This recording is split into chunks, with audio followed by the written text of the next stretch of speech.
మేడిగడ్డ మీద ఇక యూటర్న్ తీసుకుర్రు. ఇక ఇప్పుడు అసలు సబ్జెక్ట్ వచ్చింది మిత్రులారా. మేడిగడ్డ మీద రేవంత్ యూటర్న్ తీసుకున్నాడు. మేడిగడ్డ మీద మనము వరుస కథనాలు రాస్తా ఉన్నాం, వరుసగా మనం దీని మీద వీడియోలు చేస్తూ ఉన్నాం. ఎన్డీఎస్ఏ రిపోర్ట్ మీద కావచ్చు, కమిషన్ మీద కావచ్చు, కాళేశ్వరం మీద ఏర్పాటైనటువంటి ఆ కమిషన్ ఏదైతే ఉందో అది కేసీఆర్కి నోటీసులు ఇవ్వడము, హరీష్ రావుకు నోటీసులు ఇవ్వడము, ఈటల రాజేంద్ర గారికి నోటీసులు ఇవ్వడము, ఇదంతా వ్యవహారం నడుస్తున్న క్రమం లోపల మరొక వైపు బనకచర్ల పేరుతోటి, ఇచ్చంపల్లి పేరుతోటేమో మోడీ, బనకచర్ల పేరుతోటేమో చంద్రబాబు నాయుడు తెలంగాణ నీళ్లను, గోదావరి నీళ్లను, ప్రధానంగా ప్రాణహిత నీళ్లను తరలించుకుపోవడానికి ఏ రకంగా కుట్రలు చేస్తూ ఉన్నాడు, ఏ రకంగా పన్నాగాలు పన్నుతా ఉన్నారో ఈ అన్ని అంశాలను మనం రోజు కూలంకషంగా సమయం వచ్చినప్పుడల్లా, ఇష్యూ వచ్చినప్పుడల్లా మాట్లాడుతూ ఉన్నాం, ప్రజలకు అర్థమయ్యే రీతిలో చెప్తా ఉన్నాం. ఈ క్రమం లోపల మేడిగడ్డ వ్యవహారం బాగా సీరియస్గా చర్చ అయింది. అసలు మేడిగడ్డను ఎందుకు రిపేర్ చేయడం లేదు? మేడిగడ్డ ఇన్సిడెంట్ జరిగింది అది ప్రకృతి వైపరీత్యం వలన, లేకపోతే అది ఏమైనా సహజమైనటువంటి వ్యవహారమా, లేకపోతే ఏదైనా కుట్రతోటి ఏదైనా బాంబులు పెట్టి పేల్చేసి ఆ పియర్స్ను కుంగబెట్టిర్రా, ఏమైంది అనేటువంటి అంశాన్ని కూడా మనము డిస్కస్ చేయడం జరిగింది. దాని మీద వి ప్రకాష్ గారితో మనం ఒక ఇంటర్వ్యూ కూడా చేయడం జరిగింది. ఆ ఇంటర్వ్యూలో చాలా కీలక అంశాలు కూడా ఆయన చెప్పడం జరిగింది. అవన్నీ కూడా అదే క్రమంలో ఎన్డీఎస్ఏ రిపోర్టు మీద ఎల్ఎన్టీ ఆ బ్యారేజ్లు ఏవైతే ఉన్నాయో మేడిగడ్డ కానీ, అన్నారం కానీ, సుందిల్ల కానీ, ఈ 3 బ్యారేజ్లను నిర్మించినటువంటి నిర్మాణ సంస్థ ఎల్ఎన్టీ రాష్ట్ర ప్రభుత్వానికి, ఇరిగేషన్ శాఖకు ఒక లేఖ రాసింది. దేని మీద? ఇదే ఎన్డీఎస్ఏ రిపోర్టు మీద. ఎన్డీఎస్ఏ ఫైనల్ రిపోర్ట్ ఇచ్చింది కదా ఏప్రిల్ 24వ తారీఖు నాడు. ఆ ఇచ్చినటువంటి రిపోర్టు మీద ఎల్ఎన్టీ ఒక లేఖ రాసింది, సుదీర్ఘమైనటువంటి, అంటే ఒక 5 పేజీల లేఖ రాసింది. ఆ లేఖలో క్లియర్గా పేర్కొన్నారు, స్పష్టంగా పేర్కొన్నారు, ఎన్డీఎస్ఏ రిపోర్ట్ అనేది పెద్ద బోగస్ రిపోర్ట్. అది ఎన్డీఎస్ఏ 378 పేజీల రిపోర్ట్ ఇచ్చింది. ఆ 378 పేజీల రిపోర్ట్లో అదే ప్రశ్నలు అడుక్కుంటుంది, అదే సమాధానం చెప్పినటువంటి విధంగా అన్ని అబద్ధాలతోటి, అసత్యాలతోటి ఆ రిపోర్ట్ తయారు చేసింది. దానిలో ఉన్న డొలతనాన్ని మొత్తాన్ని బయట పెడుతూ పాయింట్ టు పాయింట్ ఏ పేరాలో ఎక్కడెక్కడ ఎట్లా ప్రస్తావించారు, మళ్ళీ ఏ పేరాలో ఎక్కడెక్కడ ఎలా దాన్ని ఇచ్చిర్రు అని చెప్పేసి మొత్తము ఎల్ఎన్టీ క్లియర్గా కుండ బద్దలు కొట్టింది. రిపోర్టు డొల్లతనాన్ని, ఆ రిపోర్టు వెనకాల ఉన్నటువంటి రాజకీయాన్ని ఇండైరెక్ట్గా బయట పెట్టినట్టు అయిపోయింది. మరి ఎల్ఎన్టీ అనేది ఏం అల్లటప్ప మెగా కృష్ణారెడ్డి లాంటి సంస్థ కాదు కదా. ఎల్ఎన్టీ అనేది అంతర్జాతీయ సంస్థ. ఆ సంస్థ కొన్ని ప్రామాణికాలు, కొంత దాన్ని అన్ని పాటిస్తుంది. ఏది పడితే అది దాని మీద ఆరోపణలు చేస్తామంటే కుదరదు. అప్పట్లో రేవంత్ రెడ్డి ఎగిరేండు, బాగా ఎగిరేండు, శంగ ఒక 6-7 ఫీట్లు ఎగిరిండు పైకి. ఎల్ఎన్టీని బ్లాక్ లిస్ట్లో పెడతాము, దీన్ని బ్లాక్ లిస్ట్లో పెడతాము. ఈ పేపర్లు కూడా రాసినాయి, బోకర్ పత్రికలు అన్నీ. ఎల్ఎన్టీని బ్లాక్ లిస్ట్లో పెడతాందుకు ప్రయత్నాలు చేస్తూ ఉన్నాడు. ఎల్ఎన్టీని సమాధానం చెప్పాలి, లేకపోతే ఎల్ఎన్టీని కక్కాలి అవన్నీ అని చెప్పేసి. ఏది అప్పట్లో రేవంత్ రెడ్డి అధికారంలో రాగానే ఆ కరెంటు సంబంధించినటువంటి వ్యవహారంలో ఒక ఆఫీసర్ని, ఒక సీనియర్ ఆఫీసర్ని, ఆయన రమ్మని, ఇక్కడ ప్రభాకర్ రావుని రమ్మని ఇక్కడికి వచ్చి కూర్చోవాను అని చెప్పేసి ఏదో ఆదేశాలు జారీ చేస్తే ఆయన ఇట్లా ఎంటికెళ్ళక తీసి పక్కన పడేసి దేకని కూడా దేకలే, ఫోన్ కూడా పోలే. సో కాబట్టి ఈ వ్యవహారంలో కూడా ఎల్ఎన్టీ మీద ఎన్నో రకాల ప్రచారాలు చేసిరు. అయినా కానీ ఎల్ఎన్టీ ఎక్కడ కూడా భయపడాల్సినటువంటి అవసరం లేదు దానికి. ఎందుకంటే ప్రపంచవ్యాప్తంగా ఎన్నో ప్రఖ్యాతిగాంచినటువంటి కట్టడాలను అది కట్టింది. అసలు అది కుంగిపోవడం వెనకాల ఒకంత ఆశ్చర్యం కూడా వ్యక్తం చేస్తూ ఉన్నారు. అసలు ఏమైంది, ఎందుకు కుంగింది అన్నటువంటి దాని మీద. అయితే దీని మీద సుదీర్ఘంగా ఎన్డీఎస్ఏ రిపోర్ట్ ఇచ్చింది. మనం చూసినాం ఎన్డీఎస్ఏ ప్రాథమిక రిపోర్ట్ ఎప్పుడు ఇచ్చింది, ఎన్నికలకు ముందు. అసలు ఎప్పుడు కూలిపోతుంది, ఎలక్షన్ కోడ్ వచ్చినాక బ్రిడ్జ్ కుంగుతుంది. కుంగిన వెంటనే దాని మీద కిషన్ రెడ్డి లేఖ రాస్తాడు. లేఖ రాసిన వెంటనే ఎన్డీఎస్ఏ వచ్చేసి కరెక్ట్గా ఎన్నికలకు 4 రోజుల ముందు ప్రాథమిక నివేదికని ఇస్తుంది. ఆ ఎన్నికలు అయిపోతాయి, ఎన్నికల్లో ఎవరికి లాభం జరగాలనో వాళ్ళకి లాభం జరుగుతుంది. కాళేశ్వరం మీద ఎంత విష ప్రచారం చేసుకోవాలనో చేసుకుంటారా ఆ పార్టీలు. ఎన్నికల్లో లాభం పొందుతారు. లాభం పొందిన తర్వాత మళ్ళా ఇంకొక ఎన్నికలు, లోక్సభ ఎన్నికల నాటికి మళ్ళీ ఒక మధ్యంతర నివేదిక ఇస్తుంది. ఆ మధ్యంతర నివేదికను అడ్డం పెట్టుకొని మళ్ళీ రాజకీయం చేస్తారు, మళ్ళీ ఎన్నికల్లో లబ్ధి పొందుతారు. కాంగ్రెస్, బీజేపీలు అద్భుతంగా లబ్ధి పొందినాయి. అదైపోయాక మళ్ళా ఇంకొక ఈవెంట్ వచ్చే సందర్భంగా మళ్ళీ ఫైనల్ రిపోర్ట్ అని చెప్పేసి మొన్న ఏప్రిల్లో ఇచ్చారు. కరెక్ట్గా బీఆర్ఎస్ పార్టీ రజతోత్సవ కార్యక్రమాన్ని ఏర్పాటు చేసుకుంటున్న సందర్భంగా మళ్ళా ఆ రిపోర్ట్ ఇచ్చారు. ఆ రిపోర్టుని ఇవన్నిట్లని చూసి ఇవన్నీ మొత్తం ఫైనల్ రిపోర్ట్ వచ్చిన తర్వాత ఎల్ఎన్టీ కూడా స్పందించింది. కనీసం టెస్టులు చేయలేదు, నిపుణులను కిందికి పంపించలేదు, ఏ రకమైనటువంటి లోపం వల్ల ఇది కూలిందో చెప్పలేదు. ఇవేవి చెప్పకుండానే నాణ్యతా లోపము, నిర్మాణ లోపము, పర్యవేక్షణ లోపము ఇవన్నీ ఇందులో పొందుపరిచి మా మీద ఆరోపణలు చేస్తా ఉన్నారు. ఇది కరెక్ట్ కాదు, మంచి ఇంకా పూర్తి స్థాయిలో స్టడీ చేసి మాకు రిపోర్ట్ ఇవ్వండి, మేము కట్టడానికి సిద్ధంగా ఉన్నామని చెప్పేసి ఎల్ఎన్టీ చెప్పింది. ఇక చెంప మీదకి వెళ్ళి కొట్టాడు అనమాట అది. దాంతో ఇప్పుడు రేవంత్ రెడ్డి సర్కారు యూటర్న్ తీసుకున్నది. ఇదొకటి. మరొకటి మనం బలంగా ఒక వాదన వినిపిస్తా ఉన్నాం. మేడిగడ్డ కుంగిపోలేదు, మేడిగడ్డను కూల్చిర్రు, మేడిగడ్డను దాని కింద బాంబులు పెట్టి పేల్చిర్రు అని చెప్పేసి వి ప్రకాష్ గారు కానీ కేటీఆర్ గారు కానీ ఈ వాదనను బలంగా తీసుకొస్తా ఉన్నారు. నిజంగా కూడా అనుమానాలే ఉన్నాయి దాని వెనకాల. సో ఈ నేపథ్యంలో బనకచర్ల కూడా తెర మీదకి వచ్చింది, అది ఇచ్చంపల్లి కూడా తెర మీదకి వచ్చింది, ఈ ఆంధ్ర ప్రాజెక్టులు కూడా తెర మీదకి వచ్చినాయి. మన నీళ్లు మనకు రాకుండా మేడిగడ్డను కూలగొట్టి ఇక్కడ ఇచ్చంపల్లిని కానీ అటు బనకచర్లను కానీ కట్టుకుందాం అనేటువంటి ప్రయత్నం చేస్తూ ఉన్నారు. ఈ కుట్రలన్నీ మనం తెలంగాణ బిడ్డలుగా మనం దాన్ని ఛేదించినాం, ఆ విషయాలని బహిర్గతం చేసినాం, ప్రజల ముందు పెట్టినాం. ఏ రకంగా వీళ్ళు కుట్రలు చేస్తూ ఉన్నారో, మన మేడిగడ్డని మన నీళ్లు మనకు రాకుండా ఏ రకంగా కుట్రలు చేస్తూ ఉన్నారో ప్రపంచం ముందు పెట్టినాం మనం. దీంతో ఎవరు రాయాలి, వాస్తవానికి బరాబర్ చెప్తున్నాం, తెలంగాణ వాదంతో ఉన్నటువంటి పత్రికలు, జర్నలిస్టులు మాత్రమే దాని మీద మాట్లాడారు. అతి కొద్ది మంది, ఒక 4-5 మాత్రమే మాట్లాడారు. మనం ప్రధానంగా దాన్ని తీసుకోవడం జరిగింది. ఏ మీడియా ఛానళ్ళు, ఏ ప్రధాన మీడియా ఛానల్ ఎవ్వరు కూడా దాన్ని టేకప్ చేయలే. అసలు మేడిగడ్డ వ్యవహారం కానీ, ఈ బనకచర్ల వ్యవహారం కానీ, ఇవాళ రేవంత్ రెడ్డి సర్కారు యూటర్న్ తీసుకొని మేడిగడ్డ రిపేర్ చేయడానికి ఇంకో కమిటీ ఏర్పాటు చేసిందంటే అది మనము ఆ ప్రభుత్వాన్ని నిలదీయడం, వాళ్ళ కుట్రలను మనం బయట పెట్టడంతో జంకింది. ప్రజలు ఇప్పుడిప్పుడే వస్తున్నారు నీళ్ళ సోయికి, అర్థం చేసుకుంటున్నారు, అడుగుతున్నారు కదా, ఇలా అడుగుతున్నారు కదా, అన్న మీరు తొందరగా స్టార్ట్ చేయండి ప్రోగ్రామ్ అని చెప్పేసి బరాబర్ స్టార్ట్ చేస్తాం, వాస్తవాలు ప్రజలకు చెప్తాం. సో కాబట్టి ఇప్పుడు యూటర్న్ తీసుకొని ఇప్పుడు మేడిగడ్డ రిపేర్ కోసం ప్రయత్నాలు చేస్తూ ఉన్నారు. ఈ మేడిగడ్డ రిపేర్ ఏదో ఒక 6 నెలల ముందు చేసి ఎండాకాలంలో అది అయిపోకూడదు కదా, ఇప్పుడు వానాకాలం వచ్చేటువంటి నీళ్ళని ఆపుకుని మనం వాడుకునేటువంటి అవకాశం ఉంటుండే. ఇప్పుడు వరద జూన్ జూలై అంటే ఆగస్టు నుంచి వరద స్టార్ట్ అవుతుంది. వరద భయంకరంగా వస్తుంది గోదావరిలో. ఆగస్టు నుంచి ఇక ఆల్మోస్ట్ సెప్టెంబర్ అక్టోబర్ దాకా వరద వస్తుంటుంది. మళ్ళీ నవంబర్ డిసెంబర్లో జర తక్కువ ఉంటుంది. అప్పుడు మళ్ళీ రిపేర్లు స్టార్ట్ చేస్తే మార్చ్ ఏప్రిల్ నాటికి అయిపోతుంది. సరే, ఇప్పటికైనా దాన్ని రిపేర్ చేసేందుకు ముందుకు వచ్చింది రాష్ట్ర ప్రభుత్వం.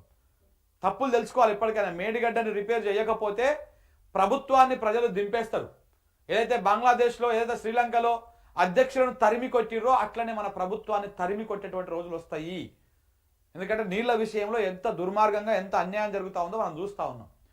కాబట్టి ఇలా ప్రభుత్వం యూటర్న్ తీసుకొని ఒక కమిటీ ఏర్పాటు చేసింది. చూపిస్తాం ఇంకా కమిటీ కూడా. ఇగో మేడిగడ్డ పైన NDSA report out, NDSA report అయిపోయింది, మరొక కమిటీ అయిపోయింది. కొత్త నాటకం స్టార్ట్ చేశారు. ఎల్ఎన్టీ లేఖతో సర్కారులో కుదుపు, కమిటీ పేరిట సర్కారు సెకండ్ హాఫ్ రాజకీయ డ్రామా. ఎన్డీఎస్ఏ నివేదిక పేరిట 1.5 ఏళ్ల పాటు డ్రామాలు చేసిరు. నీటిని ఎత్తిపోయకుండా పంటలకు ఎండబెట్టిరు. తుది నివేదికతో చేతులు దులుపుకున్న కేంద్ర సంస్థ. అదో డొల్ల నివేదిక అని దిమ్మ తిరిగేలా ఎలాంటి లేక. ఏం చేయాలో, ఎట్లా చేయాలో చెప్పాలని ప్రశ్న. చేసేది లేక పునరుద్ధరణకు సర్కారు నిపుణుల కమిటీ. పునరుద్ధరణపై ఎన్డీఎస్ఏకే స్పష్టత లేదన్న నిపుణులు. ఎన్డీఎస్ఏ నివేదికను తప్పుపడుతూ ప్రభుత్వానికి ఎల్ఎన్టీ రాసినటువంటి లేఖ, మనం నిన్న దాన్ని కూడా చూపించడం జరిగింది. ఎల్ఎన్టీ లేఖ 3 పేజీల లేఖ రాసిరు.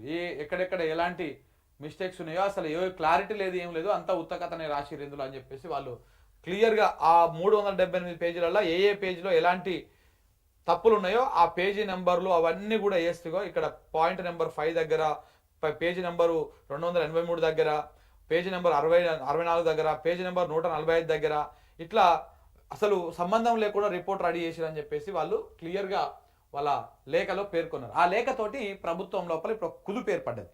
కుదుపు ఎట్ట చేయాలి, ఏ రకంగా చేయాలనేటువంటి కుదుపు అయితే ఏర్పడ్డది. కాళేశ్వరంపై కాంగ్రెస్ ప్రభుత్వం కొత్త నాటకానికి తెరలేపింది.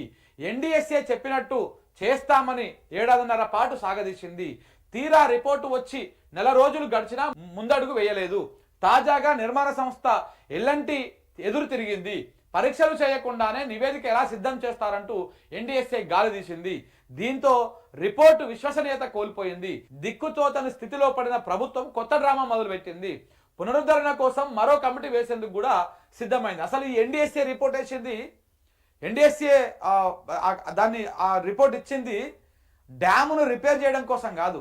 డ్యామ్ మీద అది డ్యామ్ అంటున్నా, ఆ బ్యారేజ్ మీద, మేడిగడ్డ మీద, కాళేశ్వరం మీద రాజకీయం చేయడం కోసం, కాంగ్రెస్ బీజేపీల కోసము ఈ ఎన్డీఎస్ఏ రిపోర్ట్ వచ్చిందనమాట.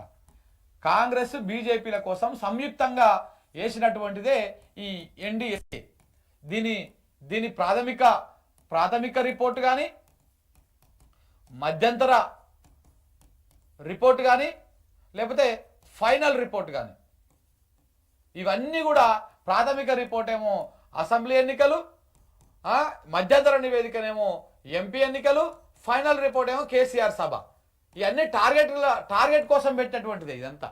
సో కాబట్టి ఎన్నికల కోసమే, లేకపోతే ఒక రాజకీయ పార్టీ మీద విషం జిమ్మడం కోసమే, తెలంగాణ ప్రాజెక్టులని దాన్ని నిర్వీర్యం చేయడం కోసమే వచ్చిందే ఈ ఎన్డీఎస్సీ. దాని రిపోర్ట్ కూడా ఆ రకంగానే ఉంటుంది, అంతకు మించి ఇంకొకటి ఏమి ఉండదు దాని రిపోర్ట్ కూడా.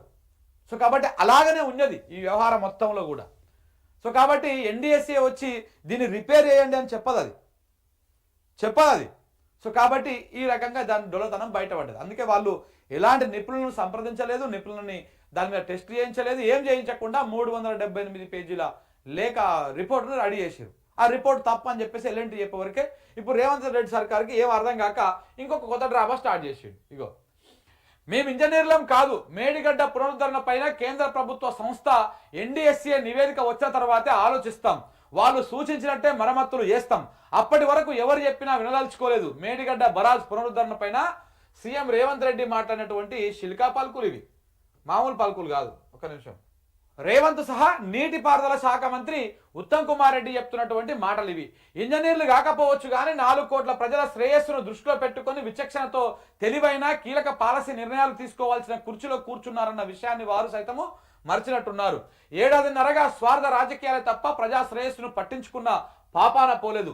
అందుకే 2 సీజన్లలో నీటిని ఎత్తిపోయకుండా లక్షలాది ఎకరాల్లో పంటలను ఎండబెట్టారు. దిగువన ఆంధ్రప్రదేశ్, మరోవైపు ఢిల్లీ ప్రభుత్వం గోదావరి జలాలపైన కుట్రలు పన్నుతుంటే వాటికి ఆజ్యం పోసేలా ప్రాణహిత జలాలను కిందికి వదులుతున్నారు. వానాకాలం మొదలు కావడంతో మరో సంవత్సరం కూడా మేడిగడ్డ పునరుద్ధరణ అనుమానమేనని తేలుతున్నది. బీఆర్ఎస్ రజతోత్సవాన్ని దాని జోస్ను పక్కదారి పట్టించేందుకో మరి ఏదైనా కారణమో గాని ఎట్టకేలకు ఎన్డీఎస్ఏ గత నెల 24న తుది నివేదిక ఇచ్చింది. అది ప్రభుత్వానికి చేరి నెల దాటింది. 7.5 పాటు శోధించిన కేంద్ర సంస్థ ఏం జరిగిందో చెప్పింది కానీ ఏం చేయాలో చెప్పిందా చెప్తే ప్రభుత్వం తదుపరి ఎలాంటి చర్యలు తీసుకున్నది, అసలు మేడిగడ్డ పైన ఎలా ముందుకు పోవాలనే దానిపై కాంగ్రెస్ ప్రభుత్వానికి ఓ దిశానిర్దేశం ఉన్నదా? సర్కారు మాట దేవుడెరుగు.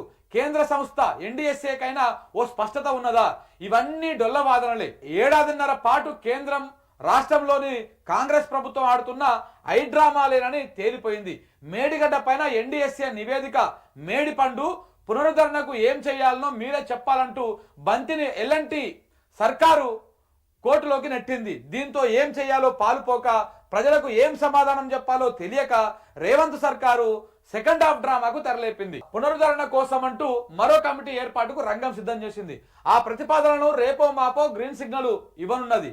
ఈ నేపథ్యంలో అసలు ఎన్డీఎస్ఏ తేల్చినది ఏమిటి, ఇప్పుడు ఈ కొత్త కమిటీ తేల్చేది ఏమిటి, ఇంకెన్నాళ్ళు రైతులకు నీళ్ళు ఇవ్వకుండా పోలవరానికి ప్రాణహిత పరుగుల పైన ప్రేక్షక పాత్ర పోషిస్తున్నారని నిపుణులు కూడా ప్రశ్నిస్తా ఉన్నారు. ఇప్పుడు ఇంకో కొత్త కథ మొదలు పెట్టారనమాట. ఇప్పుడు ఏంది, ఈ బ్యారేజ్ నిర్మాణం చేయాలి, ఇప్పుడు దాన్ని పునరుద్ధరణ చేయాలి. దానికోసం ఇంకొక కమిటీ ఏర్పాటు చేసి ఆ కమిటీ మళ్ళీ సంవత్సరం చేస్తుందా, 2 సంవత్సరాలు చేస్తుందా, లేకపోతే ఇంకెన్ని రోజులు చేస్తుంది టైంపాస్. అది చేసిన తర్వాత అప్పుడు వీళ్ళు మెల్లగా స్టార్ట్ చేస్తారన్నమాట. ఇక సో లోపల ఏం చేస్తారు, ఈ లోపల ఇంకా రేవంత్ రెడ్డి సర్కార్ ముందు ఇంకొక పెద్ద డేంజర్ ఉన్నది. ఇప్పుడు కనుక వీళ్ళు త్వరితగతిన పూర్తి చేసి మనకు గోదావరిలో 960 టీఎంసీల నీళ్లు మన వాటా, తెలంగాణ వాటా, ఈ 960 టీఎంసీలకు సంబంధించినటువంటి అనుమతులు కానీ అన్ని కానీ తీసుకొచ్చుకోకపోతే చరిత్ర క్షమించదు రేవంత్ రెడ్డిని, గుర్తుపెట్టుకోండి. ఇప్పటికే కొన్ని అనుమతులు వచ్చేసినాయి.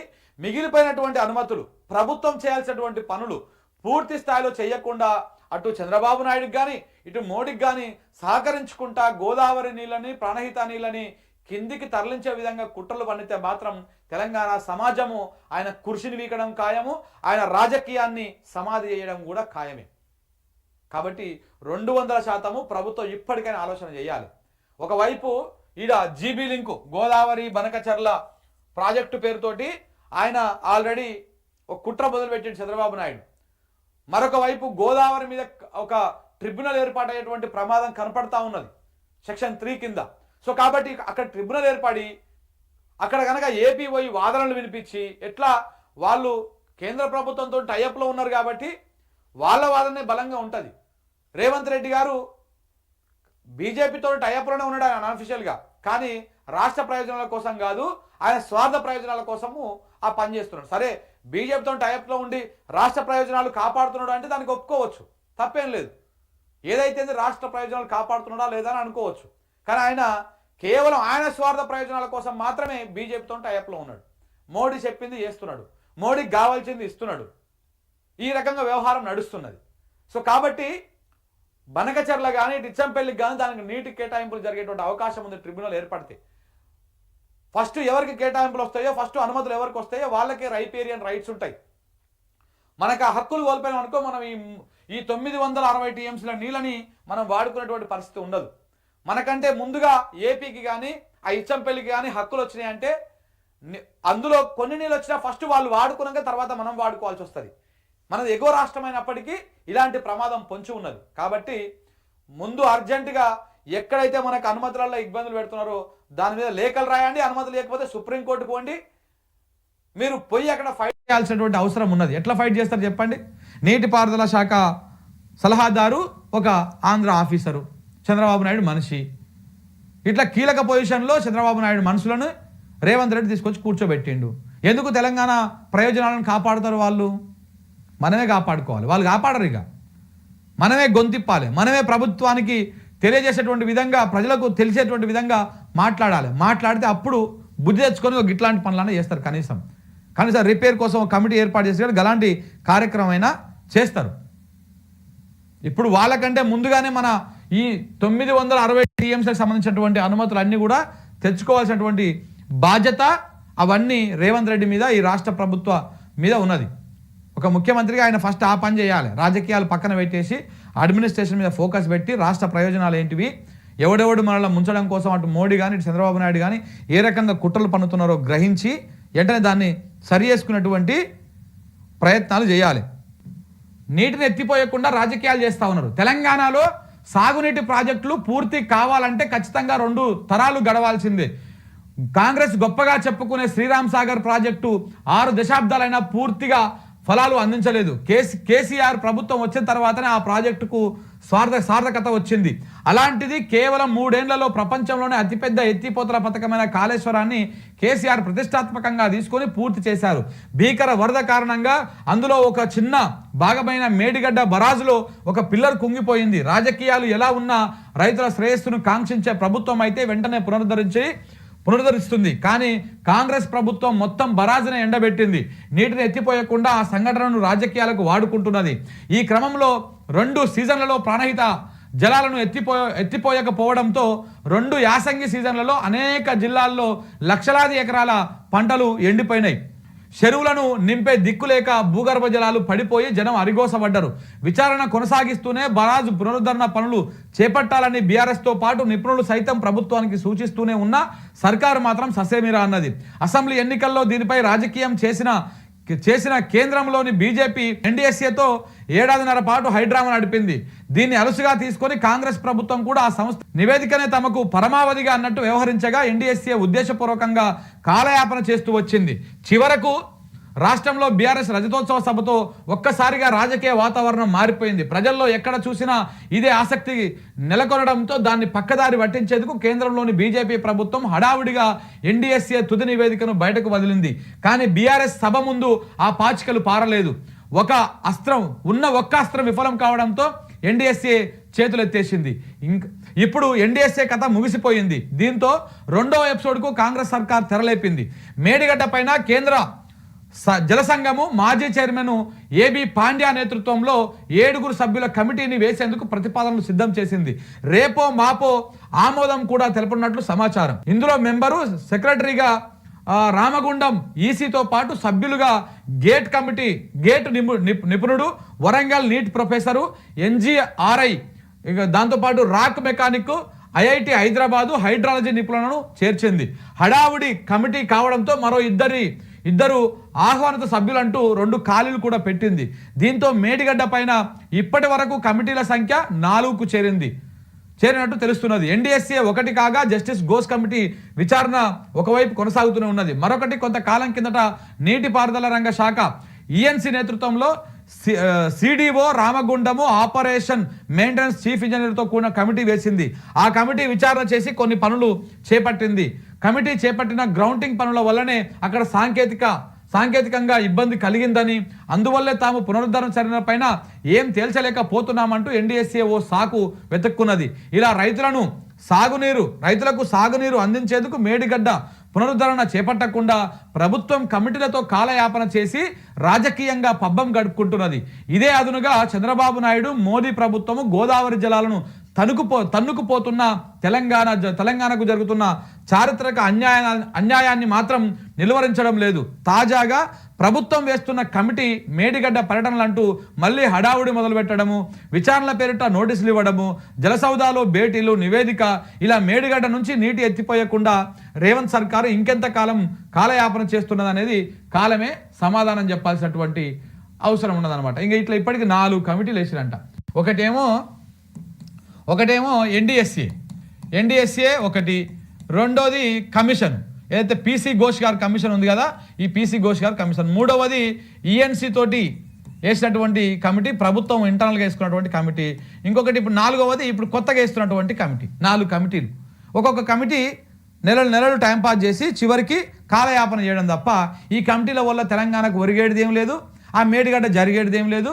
ఇది అయితట్టుగా కనపడతలేదు. మరి ఇంకెంత కాలం చేస్తుందో.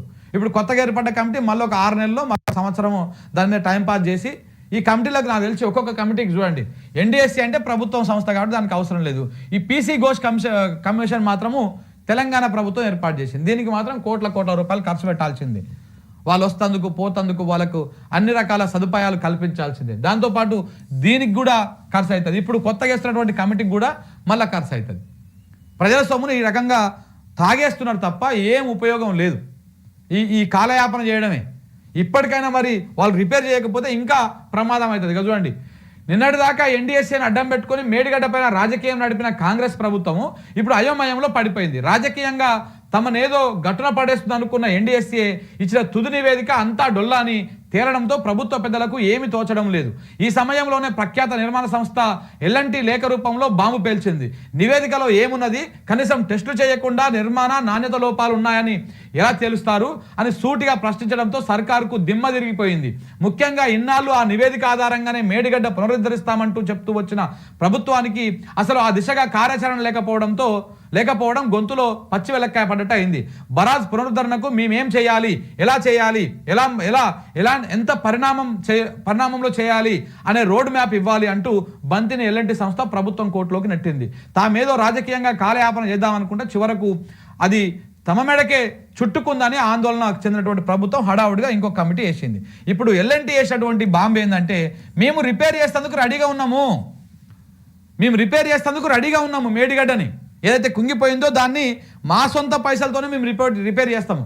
కానీ ఎట్లా చేయాలి, ఏ రకంగా చేయాలి, అసలు జరిగినటువంటి పొరపాటు ఏంటిది, ఏ కారణం చేత కుంగింది, ఇవన్నీ మీరు చెప్పండి. అందులో మేము ఏ రకంగా ముందుకోవాలనో చెప్పండి, అప్పుడు మేము దాన్ని రిపేర్ చేస్తామని చెప్పేసి ఆ మొత్తం 378 పేజీల లేఖ రాసి, ఈ లేఖలో ఈ 378 పేజీల రిపోర్ట్ చదివి ఒక 3 పేజీల లేఖ రాసిరు.